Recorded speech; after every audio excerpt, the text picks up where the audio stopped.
Bienvenue sur Calais dans la roue. Comme chaque lundi, c'est le jour de la review de la semaine passée. Le calendrier était assez léger, 3 semi-classiques en Belgique, le Trofeo Lagueglia et surtout les Strade Bianche. Pour sa rentrée, Mathieu Van Der Poel a fait forte impression en dominant facilement le Samin. La course a été agitée dans sa deuxième partie, mais c'est un groupe de 60 coureurs qui a sprinté pour la victoire. Le néerlandais était trop fort et explosif, et Paul Magnier et Emilien Janière n'ont pu que constater sa supériorité. Sur le Trofeo Lagueglia, deux hommes forts de ce début de saison se sont livrés à un beau duel. Juan Ayuso et Christian Scaroni étaient une jambe au-dessus du peloton lors de chacune de leurs accélérations. Ils ont joué au chat et à la souris, ce qui a permis à Nelson Paules et Michael Storer de revenir plusieurs fois. L'Espagnol a au final largement dominé le numéro 1 mondial 2025 au sprint. Sur les Strade Bianche, Tadej Pogačar a fait la démonstration attendue. Mais sa victoire a été rendue d'autant plus épique par sa grosse chute à 50 km de l'arrivée, et par la belle résistance de Tom Pidcock.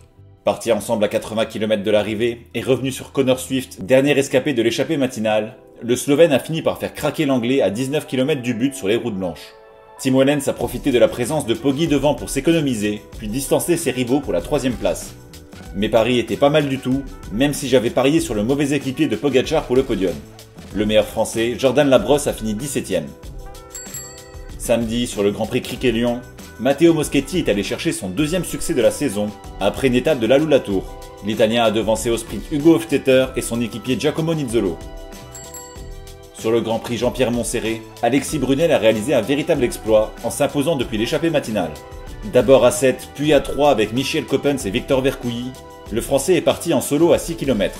Ses derniers compagnons d'échappée ont aussi bien résisté, en prenant respectivement la 3ème et la 6ème place.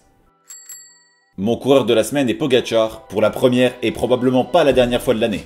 Il est devenu le premier cycliste à conserver son titre sur les Strade Bianche et à s'y imposer avec le maillot de champion du monde. La dramaturgie était en plus au rendez-vous, sa chute rappelant toute la marge dont il dispose sur ses adversaires.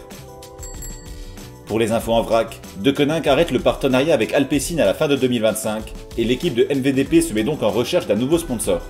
Javier Romo, deuxième du Tour Down Under en début d'année, sera absent quelques semaines suite à sa chute sur la Faune Drome classique. L'Espagnol a eu plusieurs points de suture au visage mais pas de fracture. Maxime Van Triels, fiévreux, n'a pas pu participer au Strade Bianche et Romain Bardet, pas remis de sa chute en Algarve, ne participera pas à Paris-Nice. On leur souhaite un bon rétablissement. Et on finit avec une bonne nouvelle, le premier cycliste professionnel guatémaltèque, Sergio Tchoumil, récent vainqueur de l'étape reine do Grand Camino, a prolongé son contrat pour 2 saisons. Je voulais aussi revenir sur une déclaration, celle de Dimitri Fofonov, un des directeurs sportifs de XDS Astana. Le Kazakh a déclaré « La stratégie n'est pas la même. Il y a certaines courses où l'on court différemment. Si l'on court pour la victoire, on court de façon différente. Parfois, il faut être sur les freins. Jusqu'à présent, l'équipe aimerait toujours gagner et rouler pour la victoire. Mais là, il faut qu'on s'adapte, qu'on adapte la tactique pour la chasse au point. Parfois, on ne privilégie plus de gagner la course, mais d'être 2 ou 3 coureurs dans le top 10. C'est la première fois à ma connaissance qu'il y a un tel aveu public de la part d'un responsable d'équipe. Ça ne me surprend pas, parce que sur les courses d'un jour du mois de février, on a souvent vu 3 XDS Astana dans le final, qui ne tentaient pas vraiment d'exploiter leur surnombre. Et la stratégie est compréhensible, puisque XDS Astana était très en retard en début de saison dans la course au World Tour 2026, et payante, puisque l'équipe est actuellement 2ème du classement 2025.